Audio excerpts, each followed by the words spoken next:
So hey everyone welcome back to my mini blog. तो सबुदिन परी आज मध्य मु सकाळु उठी जाइतली, बट आज थिला गोटे स्पेशल डे जोटा कि थिला सावित्री ओषा प्लस सन्नी ओषा जोटा कि 13 वर्ष पर यार संजोग होइतला। मन सारे लिटरली गाइस मु एबे एबे याको एक्सीडेंट हबारु बंचैली।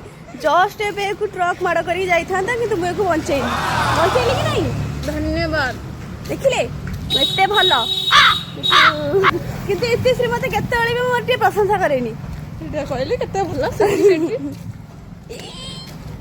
तापरे मु जाइतली मंदिर भगवान कर दर्शन पाई। तो भगवान को दर्शन सारी मो रूम को आसिला परे निजो पई बनैथिली 4-5टा पूरी ता सह को आलुदम।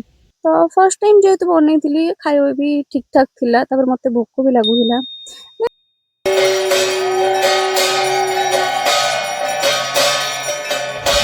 किछ समय परे सेठी मीडिया वाला आस्तिले आ नना गठु बाइट नइथिले जोटा कि मंदिर प्रतिष्ठाता विषय।